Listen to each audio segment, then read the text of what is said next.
resolved that the United States federal government should permit the use of financial incentives to encourage organ donation. To establish framework, Arthur J. Mattis, professor at the University of Minnesota, beautifully illustrates our incentive proposal. A regulated system of financial incentives, which includes payment, allocation of organs, full donor evaluation, oversight, long-term follow-up, treatment of the donor with dignity and appreciation, and the illegality of any other form of commercialization. This is the proposal. If we can prove that the benefits of this outweigh the harms, we win today's round.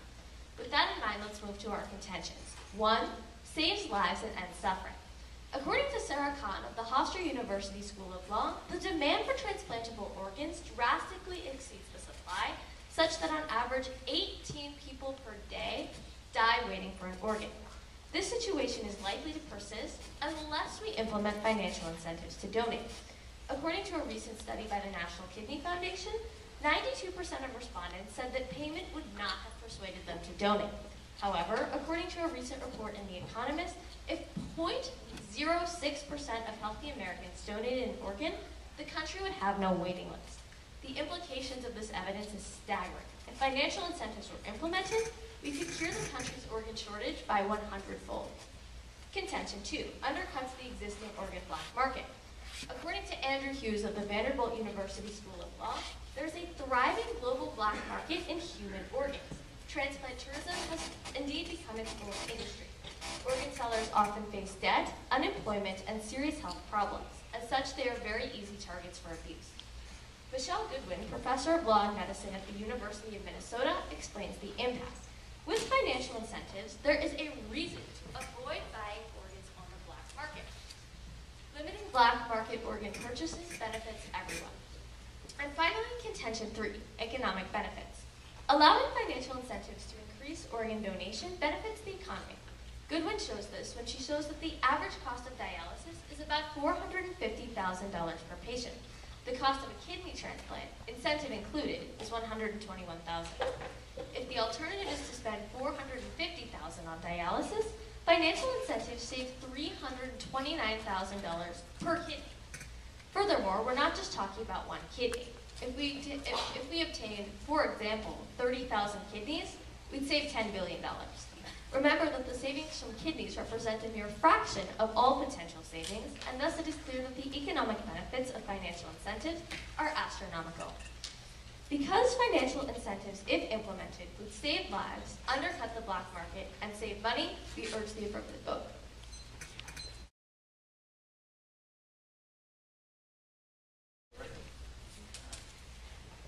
We negate the resolution.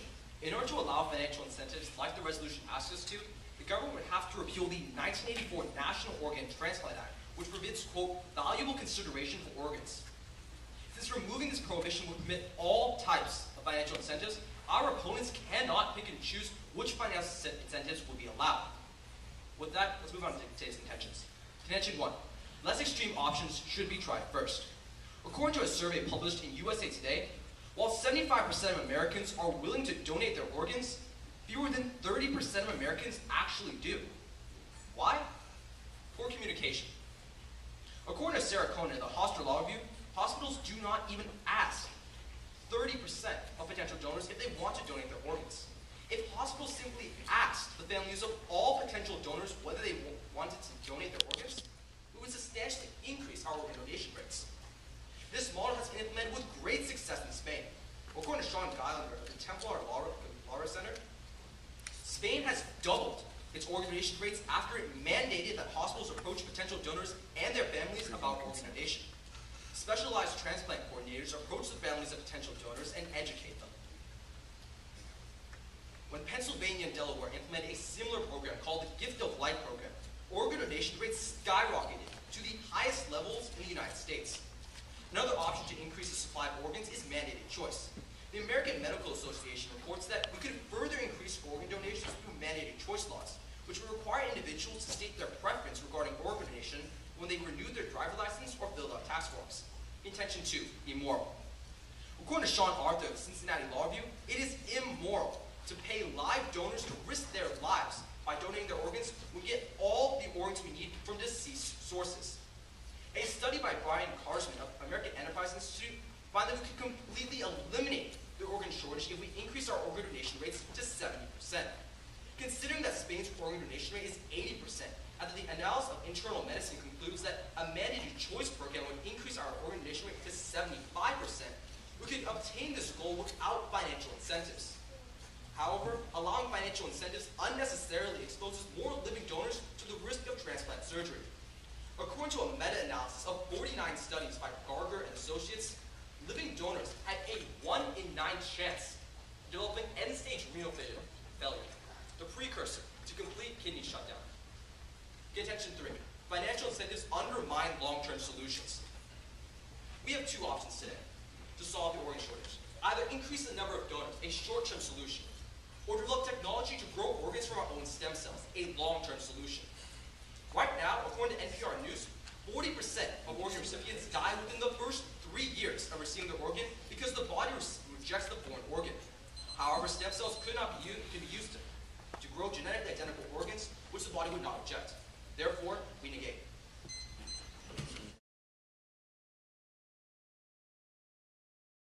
Okay, so you talk about a substantial increase in when hospitals actually ask. Do you have any quantification for that? Like, how much are we talking? How many more organs? So like we said in our case, Spain actually doubled its organ donation rates to over 80%, which... Does it still have an organ shortage though? No, it doesn't. That's why. Because like we said in our evidence, if we obtain a 70% organ donation rate, we would solve organ shortage. Spain has 80. And through mandated choice laws, we can increase our organ donation rates to 75% without the needed financial incentives. Okay, but... So you talk about, So you talk about 92% refusing payment. So what kind of financial incentives would you offer? As we said, a regulated financial incentive plan, like, I mean, it can take any number of forms. It's really open, but essentially, it would be regulated to ensure against coercion. It could be tax credits, could be funeral benefits, could be any number of So different things. how many more organs would we get through that? We don't know. We haven't tried it, but So do you have any studies that say we might get this much? as again, we would it would have to be tried. But in your case, you talk about how if we got all the organs from deceased donors, we would end the organ shortage, right? We could potentially get all Okay, the but yes. so you're saying that there are enough deceased donors to Yes. end the organ shortage? Yes. Okay. Can I ask you another question? Sorry. Awesome.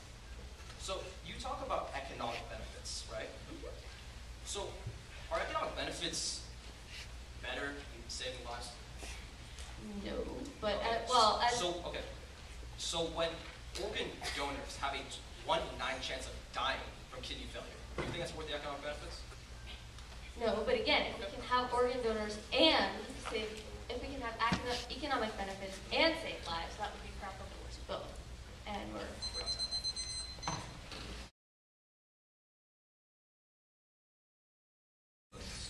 Good. So let's look over the negative sides case.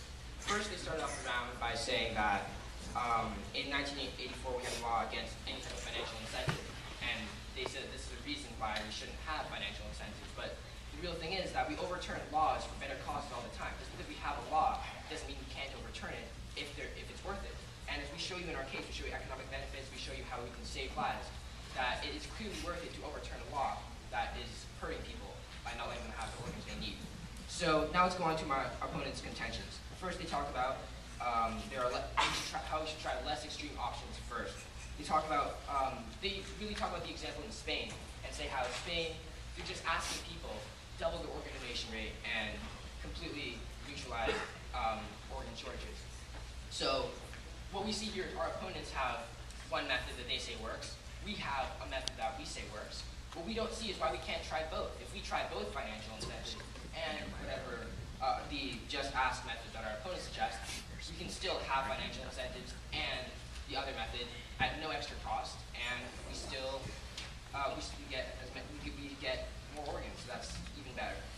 Our opponents then talk about the immoral aspect of this. They said that they talked about mandated choice under that, and they said actually that there are enough deceased donors to end the organ shortage. That was their rationale behind mandated choice. But we actually have evidence that shows that from Sarah Khan, postular view saying that if every single deceased donor donated their organ, we would still have an organ shortage. So clearly, their suggestion will not work. We have empirical evidence showing this and bringing it up in Crossfire. And then last, our opponent said something about the only choice here is either increase the donors or use stem cells. And again, it's not really a choice of one or the other. We can still have both. Our opponents have not given us a reason of why we can't have increased donors and stem cells. So we really need to see, what I'm really going to look for in the Crossfire is why we can't do both from our opponents. I'm just going to go over some things that were mentioned in Crossfire. Our opponents said that they have studies, that asked us for studies for financial incentives. We gave a study in our first constructive talking about how 92% of people would not donate an organ. That means 8% would. And we also showed you that we only need 0.06 people to donate an organ. So with all that in mind, we urge a negative.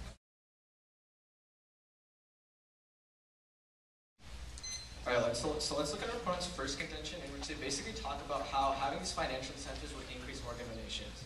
Now, first of all, you have to realize that, as we said in our case, there are much better ways to increase organ donations without having financial incentives. For example, remember that 30% of people right now aren't even asked whether they want to donate organs. But if we simply asked these 30% of people, we could completely make up for the organ shortage. Our opponents ask why we can't have both, why we can't have financial incentives and ask people. But that brings me to my second response, which is that financial incentives actually decrease the number of organ donations. According to a study conducted by William de Jong, while 6% of more people would be willing to donate as a result of financial incentives, 9% of people would be less willing to donate if financial incentives were offered.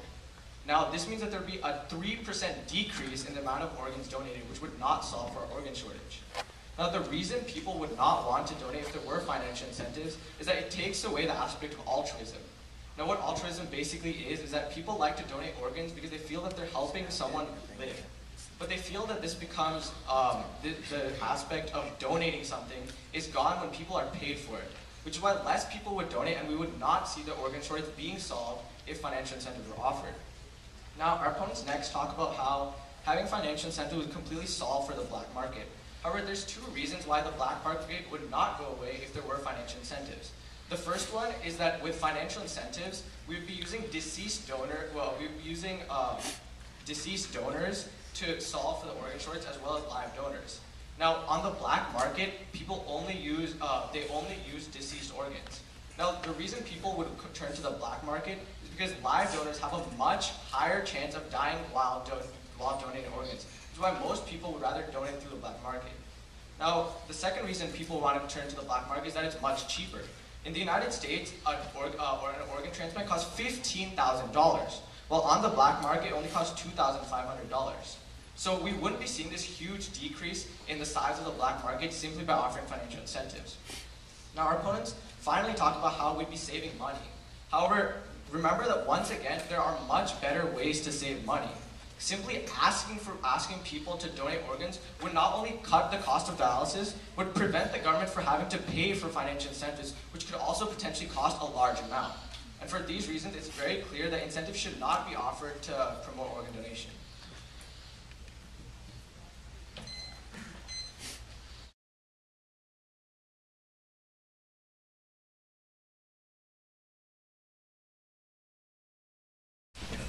Okay, so you guys asked why we can't have both financial incentives and just asking people. But don't you agree that having financial incentives and asking people would be counterproductive, seeing as financial incentives actually decrease the amount of organ donations? Well, you see, we cited a study in our first case, and I was trying to bring it up in our second constructive, about how actually 8% of people would be more likely to donate with financial incentives, and we only need 0.06. Now, what kind of for us to completely nullify our organ shortage. So how many people were in that study? The study was conducted by the National Kidney Foundation. How many respondents were asked? How many people were asked? The study doesn't say, it just says that in a recent, Okay, can I ask you guys a question? So you guys talk about how if we just relied on dead donors, we could solve the organ shortage, right? And can we agree here that according to the UNOS waiting list this morning, there were 112,000 people that need organs in the United States, correct? So how many dead donors are there in the United States? What is the total potential organs of that population? There are approximately 9,000, according to Sean Geiger, there are approximately 9,700 potential deceased donors each year. Therefore, we added up, we would start saving.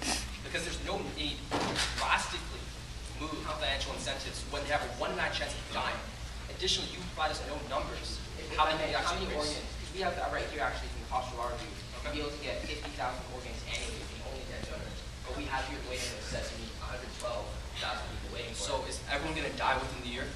No, what we're saying is that if you take all potential dead, deceased donor organs throughout the year, you get 50,000, but there are 112,000 people who need it, so that's not enough. Well, what you have to realize is that even though 112,000 people might need it, that doesn't mean all 112,000 are going to die right away. See, they get put on dialysis, and a lot of them last up to 3 years. So seeing as we instead of the process of giving them the organs they need, we should make them wait. Well, okay, Make them suffer on dialysis for the No, what I don't understand is why you want 1 in 9 people donors to suffer additionally. We could just, when they just wait another year in dialysis, they get completely cured without causing harm to a donor. How do they cause end-stage renal failure? How do they completely shut down what they need a donor? Actually, we had a statistic about people dying that said that less than 0.3% people die as a result of kidney well, transplants. this brings up an interesting issue. You guys are talking about how you want to have financial incentive to save these people who are on the transplant list, right? Yes. Well, remember from our case, we talked about 40% of those people, even if you get them organs, 40% will still die because their body rejects the organ. Whereas if we were to not have financial incentives and we turn to alternatives, we could save all those. Why is 60%. that mutually exclusive? Like, how come we can't have both? We'll explain the next speech. Thank you.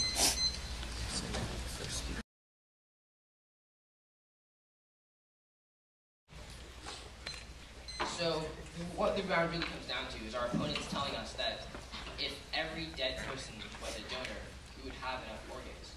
They say it, but we have the statistics to show you that that's not true.